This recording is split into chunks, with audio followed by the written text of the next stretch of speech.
34020206 dari Fakultas Ekonomi, Program Studi Ekonomi Manajemen Universitas Muhammadiyah Bengkulu. Baiklah, pada video kali ini saya akan membahas tentang peran sumber daya manusia terhadap sumber daya alam, yaitu salah satu subtopik dari salah satu mata kuliah Manajemen Lingkungan dan Sumber Daya Alam. Video kali ini saya akan membahas tentang peran sumber daya manusia terhadap sumber daya alam, yaitu salah satu subtopik dari mata kuliah Manajemen Lingkungan dan Sumber Daya Alam. Baiklah, sebelum saya menjelaskan lebih lanjut tentang peran sumber daya manusia terhadap sumber daya alam, kita harus mengetahui terlebih dahulu apa itu sumber daya manusia dan apa itu sumber daya alam. Pertama, saya akan menjelaskan apa itu sumber daya manusia.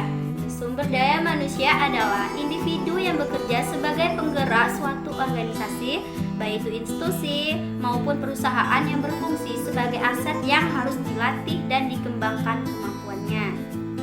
Sebagai contoh, pegawai, buruh, karyawan, pekerja, tenaga kerja, atau penduduk suatu negara yang sudah memasuki usia angkatan kerja, baik yang belum bekerja ataupun yang sudah bekerja. Adapun sumber daya memiliki beberapa fungsi, yaitu sebagai tenaga kerja, sebagai tenaga ahli, sebagai pemimpin, sebagai usahawan, dan sumber daya manusia juga berfungsi dalam pengembangan iptek. Saya akan menjelaskan satu persatu dari fungsi sumber daya manusia. Yang pertama, fungsi sumber daya manusia sebagai tenaga kerja. Tenaga kerja merupakan seluruh penduduk yang memiliki usia siap kerja atau produktif. Tenaga kerja mempunyai kemampuan untuk memberikan jasa setiap satuan waktu yang berguna untuk menghasilkan produk berupa barang ataupun jasa yang dapat bermanfaat bagi dirinya dan orang lain. Yang kedua, fungsi dari sumber daya manusia sebagai tenaga ahli. Sumber daya manusia dapat berfungsi sesuai bidang dan kemampuannya.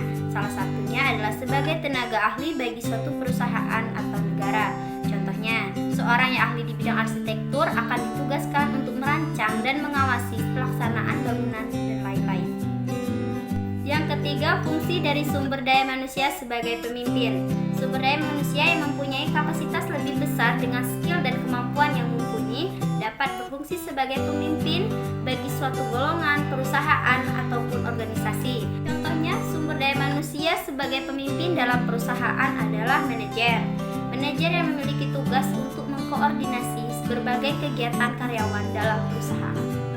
Yang keempat, fungsi dari sumber daya manusia sebagai tenaga usahawan.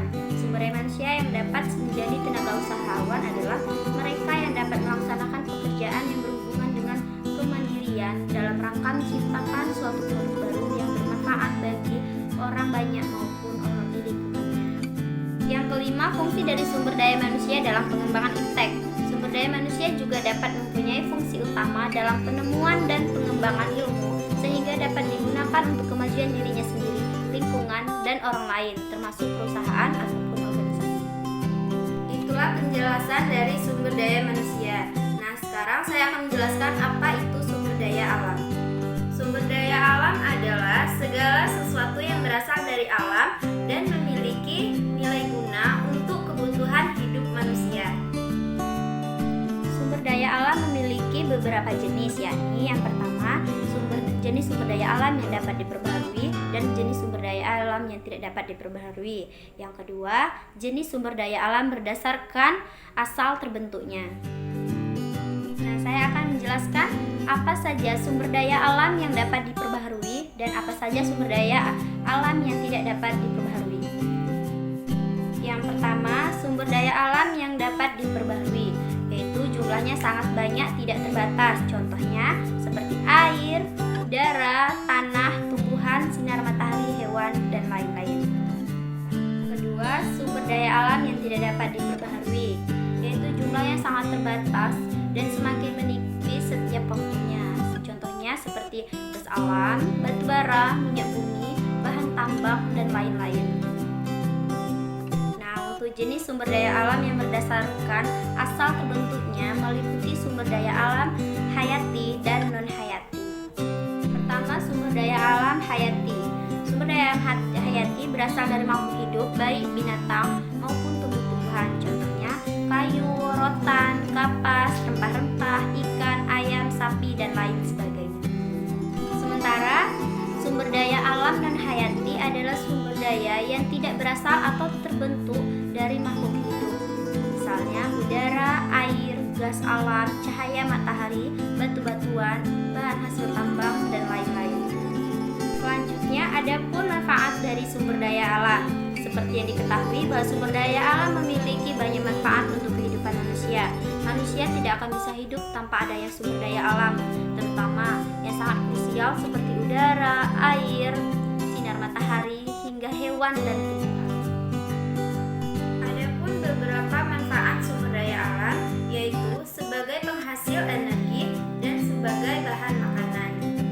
Nah, sebagai penghasil energi yang dimaksud dalam hal ini dapat digunakan sebagai pembangkit listrik, bahan bakar mobil, motor, pesawat, kapal, dan lain-lain.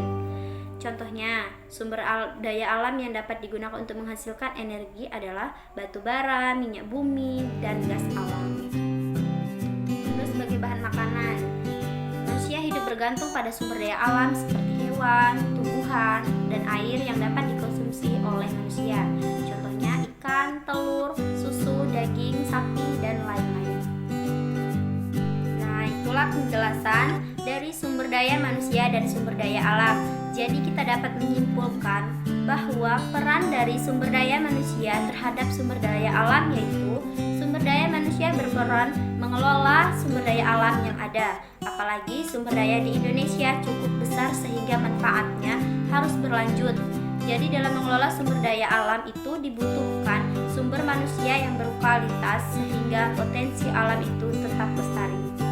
Namun, menciptakan sumber daya manusia berkualitas itu tidak terlepas dari dukungan teknologi yang ada. Misalnya, untuk memisahkan kulit tadi saat ini bisa menggunakan teknologi mesin tanpa harus mengurangi kualitas sumber daya alam yang dikelola. Itulah video presentasi dari saya mengenai peran sumber daya manusia terhadap sumber daya alam. Semoga dapat memberikan wawasan untuk teman-teman semua. Mungkin masih banyak terdapat kesalahan dan kekurangan, saya mohon maaf. Dan untuk teman-teman yang ingin memberikan pendapat ataupun pertanyaan, bisa langsung di kolom komentar di bawah ini. Terima kasih. Wassalamualaikum warahmatullahi wabarakatuh.